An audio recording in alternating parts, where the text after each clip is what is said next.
The morning doesn't knock politely on your door. It crashes through your sleep like a freight train, carrying the weight of every choice you've ever made and every dream you've ever buried.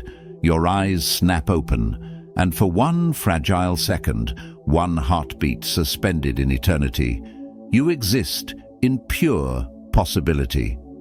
No past, no future, just the raw, terrifying beauty of now.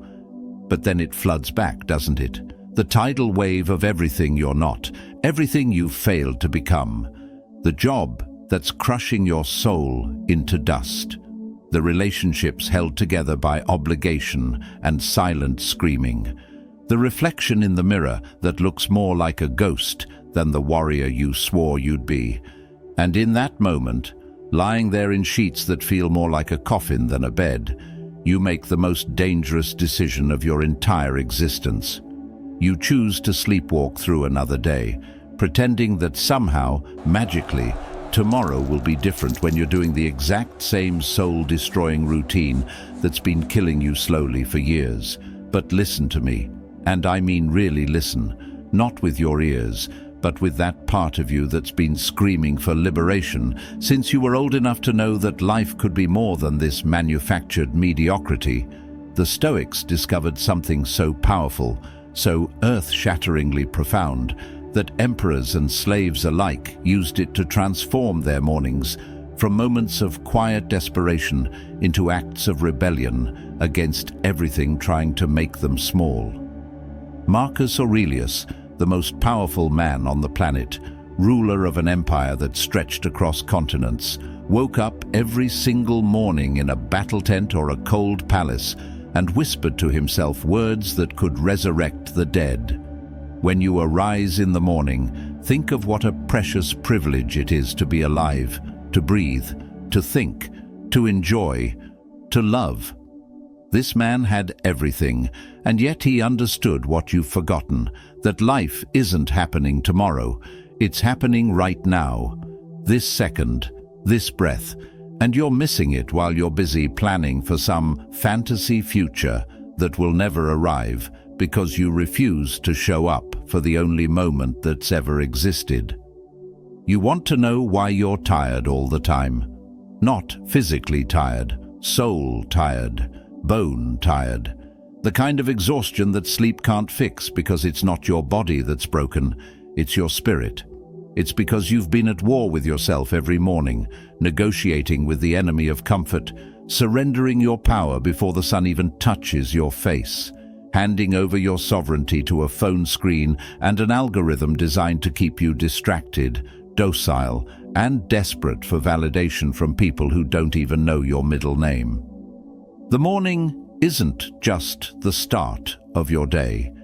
It's the moment where gods are born or ghosts are made. It's where you either rise as the architect of your destiny or fall as the victim of your circumstances. And right now, in this very second, you're standing at that crossroads, and I'm going to give you a map written in the blood and wisdom of warriors who faced lions, plagues, betrayals, and the collapse of empires without losing their minds or their integrity. I'm about to share 7 morning secrets that will rip the comfortable lies from your life and replace them with uncomfortable truth that actually sets you free. But first, you need to prove to me, no, prove to yourself, that you're serious.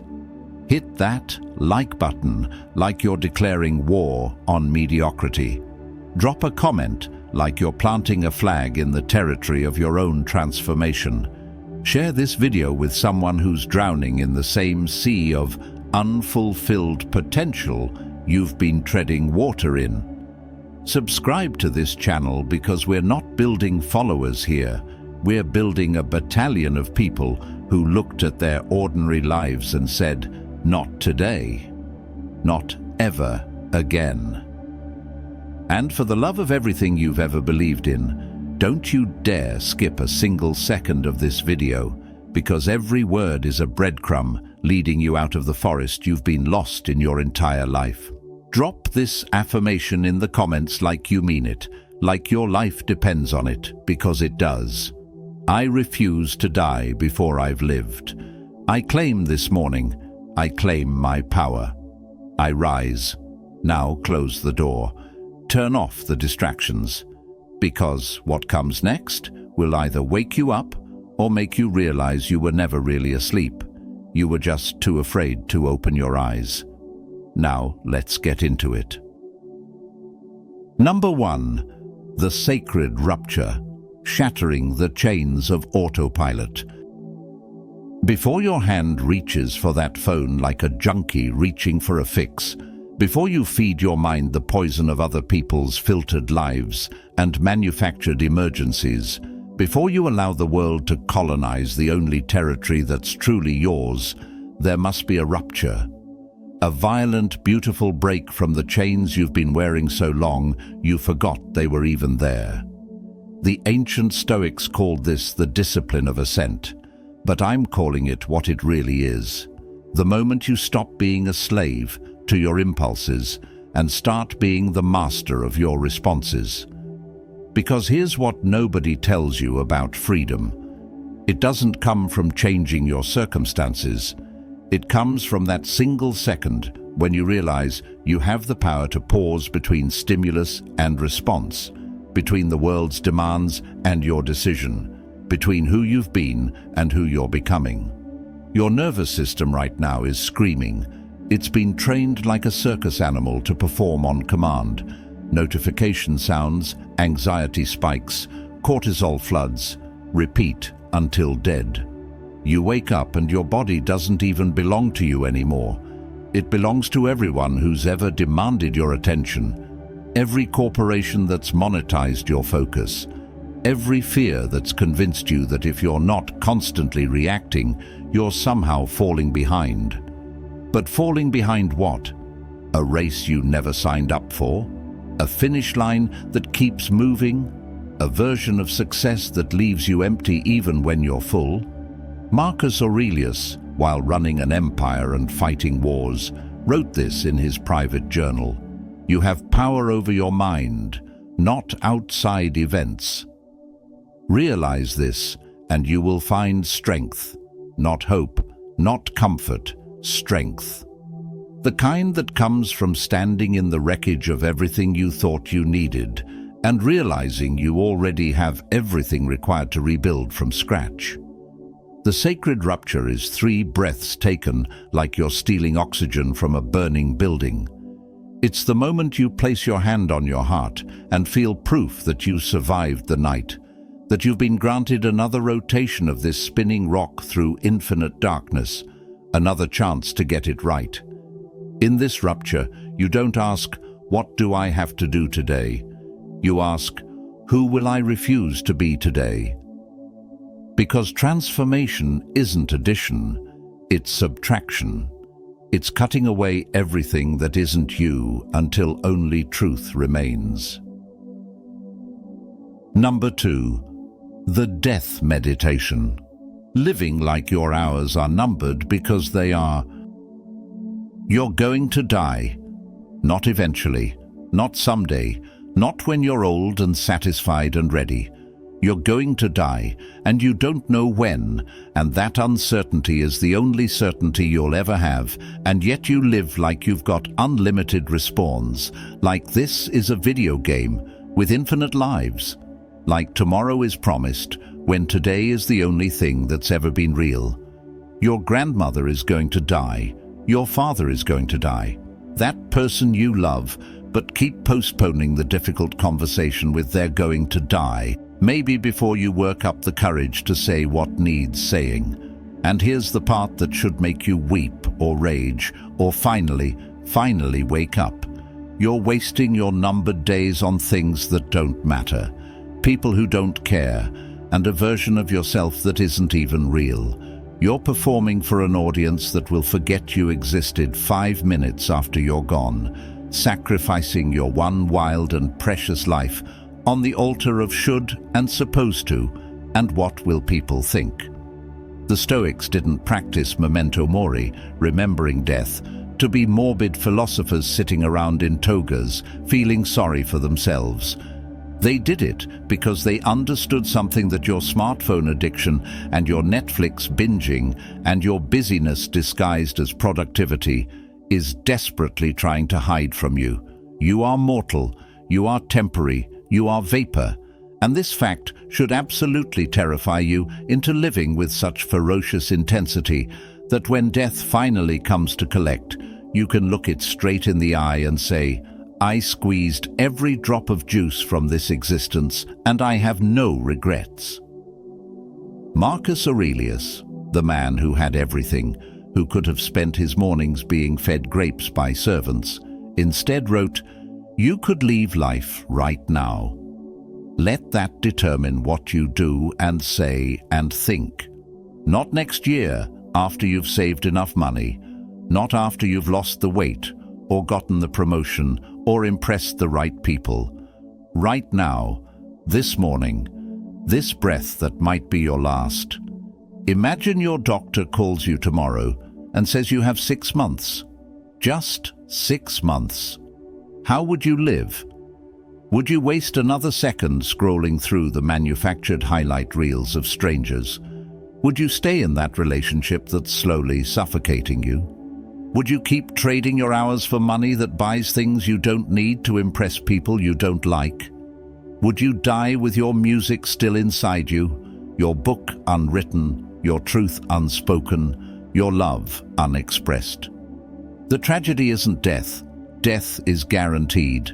Death is the deal we all signed. The tragedy is living like you're immortal and then dying full of regret for the life you never had the courage to live. Seneca said, "It is not that we have a short time to live, but that we waste a lot of it.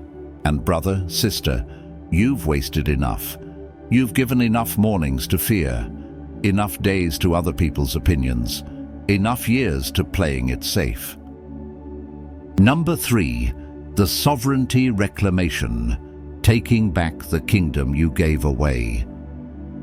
You've been conquered, not by an invading army, not by some external force with weapons and war machines, but by your own willingness to hand over the keys to your inner kingdom to anyone who asked, and most who didn't even bother asking, they just took.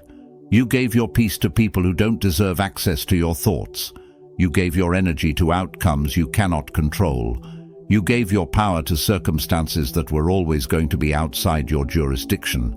And now you're exhausted, depleted, running on fumes, wondering why you feel like a stranger in your own life.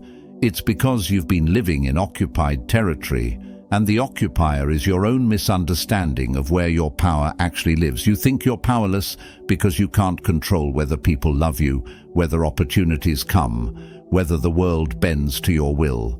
But the Stoics discovered something that turned slaves into philosophers and emperors into sages. There is an impenetrable fortress inside you where no external force can ever reach, and that fortress is your ability to choose your response, your interpretation, your meaning, making in the face of everything life throws at you. Epictetus was born a slave. He had no control over his body. It literally belonged to someone else. He was beaten, crippled, owned like property. And yet he became one of the freest humans who ever lived because he understood the dichotomy of control with such crystalline clarity that chains couldn't hold him. He taught, make the best use of what is in your power and take the rest as it happens. And this isn't passive acceptance. This isn't lying down and letting life run you over. This is the most radical form of empowerment that exists. You stop wasting your finite energy trying to control the uncontrollable, and you redirect that massive force toward the only domain where you are absolute monarch. Your thoughts, your actions, your character, your responses. Someone betrays you. You don't control that, but you control whether you become bitter or better. The economy crashes. You don't control that, but you control your work ethic, your adaptability, your refusal to be victimized by circumstances. Your body gets sick. You don't control that, but you control your attitude, your fight, your decision to find meaning even in suffering. Right now, this morning, you're carrying anxiety about 1,000 things, and if I asked you to list them, 99% would be things outside your control. You're worried about what people think, can't control that. You're stressed about future outcomes, can't control that. You're replaying past mistakes, definitely can't control that. It's already gone, it's dead. You're haunting yourself with ghosts.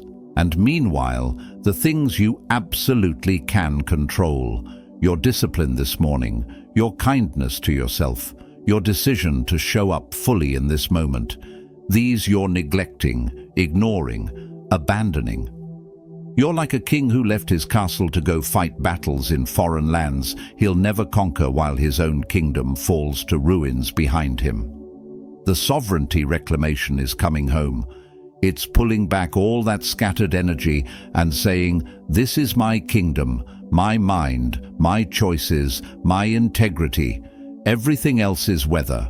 I will dress appropriately for the weather, but I will not pray for it to change. I will not suffer because the rain doesn't ask my permission. Number 4, the alchemy of adversity, turning your poison into medicine. That thing that's destroying you right now, that obstacle that feels like a tombstone marking the death of your dreams, that person who betrayed you, that opportunity that collapsed, that door that slammed in your face so hard you can still hear the echo. It's not your destruction, it's your resurrection. It's not your ending, it's your beginning. But you can't see it yet because you're still in the fire and you think fire only destroys. You've forgotten that fire also forges, that pressure creates diamonds, that the caterpillar doesn't become a butterfly through comfort and convenience. It becomes a butterfly through a process so violent, so total, that if you saw it happening, you'd think it was dying when really it's being born. Marcus Aurelius didn't write his meditations during peaceful garden strolls. He wrote them in war camps, during plagues, while dealing with betrayals from his own family, while watching his children die, while shouldering responsibilities that would crush most humans into dust. And in the middle of that apocalypse, he wrote words that would survive millennia. The impediment to action advances action. What stands in the way becomes the way. You think successful people, fulfilled people, powerful people got there by avoiding obstacles. You think they had some secret path, some cheat code, some privilege that cleared the road ahead. Let me destroy that comfortable delusion right now. They faced the same walls you're facing, the same rejection, the same failure, the same fear. The only difference, the only thing that separated their breakthrough from your breakdown, is they stopped seeing obstacles as stop signs and started seeing them as curriculum. Every closed door taught them where not to go. Every failure showed them what doesn't work. Every betrayal revealed who couldn't be trusted.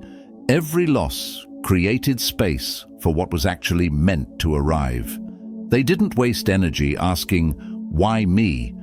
Because the universe doesn't care about your why. It only responds to your what. What are you going to do with this? What are you going to become because of this? What strength is this suffering unlocking that you never knew you had? The alchemy of adversity is the ancient art of transformation, of taking the lead of your struggles and turning it into the gold of your character. You want to know why you're here, why you're facing this particular hell right now, because the universe is trying to upgrade you, and you keep refusing the installation. You keep hitting cancel on your own evolution because the download looks like difficulty. That job you lost, it was blocking you from the one you're actually supposed to have. That relationship that ended, it was preventing you from becoming the person who attracts what you actually deserve. That failure you can't stop replaying, It was teaching you lessons that success never could. Seneca said, "Difficulties strengthen the mind, as labor does the body." And your mind right now is in the gym, lifting weights you never asked for, building muscles you didn't know you needed for a fight. You can't see coming but that you're going to win, because you're being forged in this fire into something that can't be broken by anything less intense than what you're surviving right now. Number 5. The integrity uprising, becoming someone you don't have to recover from. Every morning you make 1,000 tiny negotiations with yourself. Just 5 more minutes. I'll start the diet tomorrow. I'll have that difficult conversation next week. I'll begin living intentionally once things calm down. And each negotiation, each compromise, each broken promise to yourself is a small death of your integrity, a tiny erosion of your self-trust, until one day you wake up and realize you've become someone you don't even recognize, someone whose word means nothing even to themselves, someone who's so disconnected from their values that they're just a reaction, a reflex, a puppet dancing to strings they can't even see. The Stoics understood that virtue, excellence of character, integrity, honor, isn't something you achieve once and then coast on forever. It's something you practice every single morning in the small moments when no one is watching, when it would be so easy to compromise, when the gap between who you are and who you claim to be could be bridged by just a little lie, just a small betrayal, just one more broken promise that nobody has to know about except you. But you know, you always know. And that knowing is either building you or destroying you. Epictetus said, "No great thing is created suddenly, and your character is the same. It's the compound interest of your daily choices, the accumulated weight of every time you did what you said you would do, even when you didn't feel like it.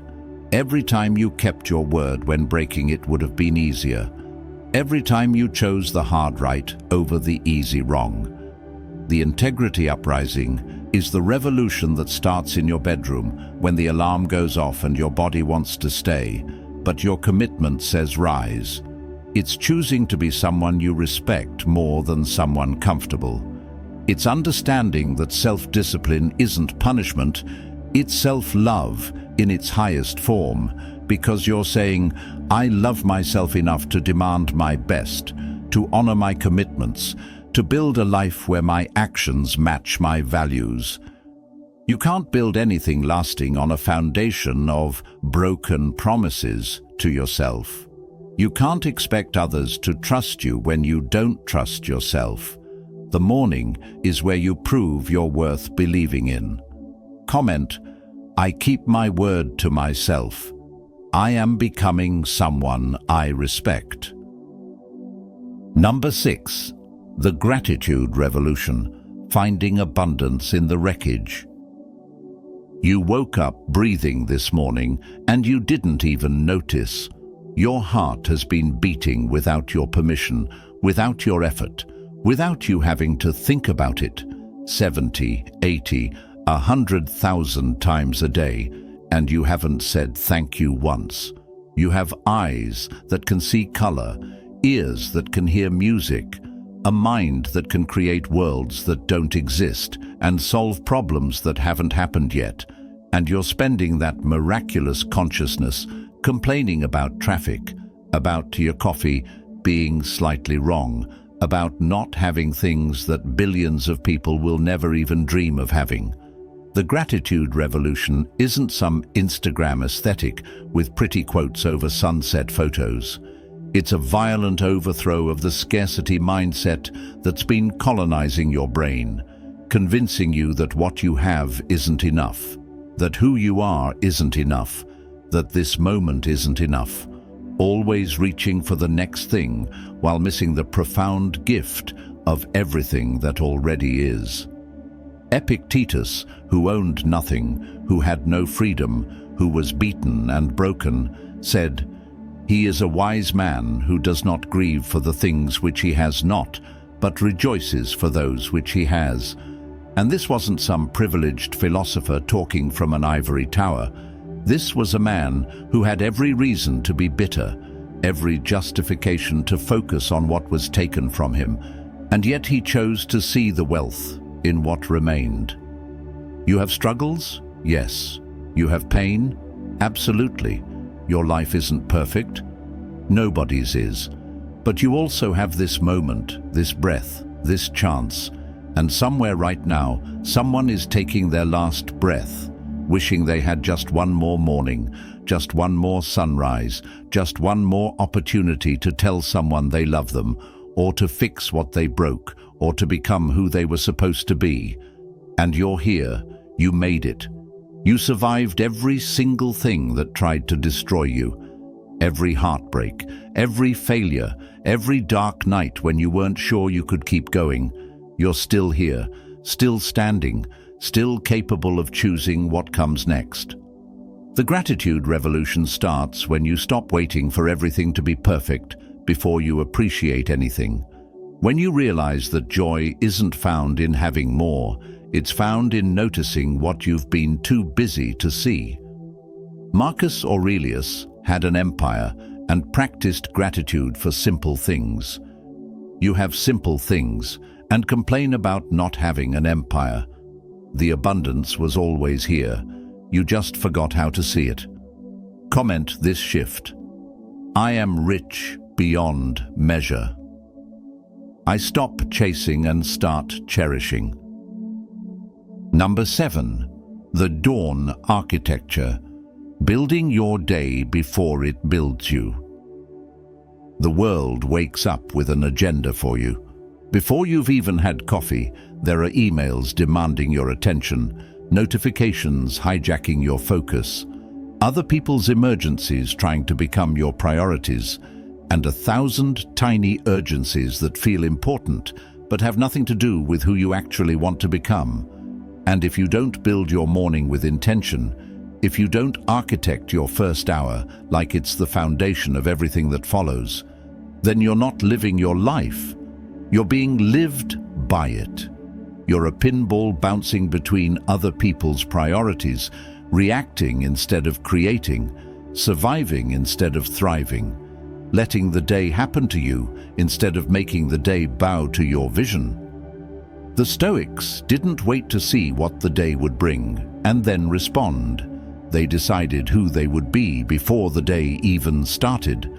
They set their intention like warriors preparing for battle because they understood that life is not a dress rehearsal and mornings are not negotiable. Marcus Aurelius, before the sun rose, before the empire needed him, sat with himself and asked, "What kind of person will I be today? How will I respond when people disappoint me? What virtues will I embody?" He didn't hope for an easy day. He prepared his character for a real one. This is the dawn architecture, the sacred first hour where you move your body because you're not just a brain floating in space. You're an animal that needs to move to think clearly, where you feed your mind with wisdom instead of poison, with books instead of breaking news designed to make you afraid, where you connect with something larger than yourself, whether that's prayer or meditation or just sitting in silence, remembering that you're a speck on a spinning rock in an infinite universe, and maybe, just maybe, your problems aren't as catastrophic as they feel. Where you review your goals, not from desperation, but from vision, asking not, "What do I need to do?" but "Who am I becoming?" The person you are in the morning determines the life you create. If you win the morning, you win the day. If you win the day, you win your life. It's that simple and that difficult. Seneca said, "Begin at once to live and count each separate day as a separate life." And this morning, right now, is a complete life. How will you live it? Comment this commitment. I architect my mornings. I design my destiny. I refuse to live by default. You're still here. That means something. That means you're not just looking for another motivational hit that wears off by lunch. You're looking for transformation, for a complete renovation of how you meet each morning, how you meet yourself, how you meet this wild, brutal, beautiful existence.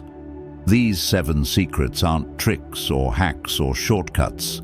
They're the accumulated wisdom of people who faced lions and plagues and the collapse of civilizations without losing their minds, their integrity, or their will to keep showing up. You don't need permission to become who you're meant to be. You don't need perfect conditions. You don't need more time. You need this morning, this choice, this commitment to stop betraying yourself with broken promises and start honoring yourself with daily devotion to excellence. Tomorrow morning, when that alarm shatters the darkness, you'll stand at the same crossroads you've stood at 1,000 times before. But this time, you'll know what the Stoics knew, that freedom lives in the morning, that power lives in the pause, that your entire life can change in the space between stimulus and response. So hit that like button like you're declaring independence. Drop your affirmation in the comments like you're carving it into stone. Share this video with someone who's ready to stop sleepwalking. Subscribe, because we're not building an audience. We're building an army of people who looked at their ordinary lives and said, "Not anymore." Now go. The morning is waiting, and so is the person you're about to become. One sunrise at a time, one choice at a time, one breath at a time, until you're unrecognizable from who you used to be.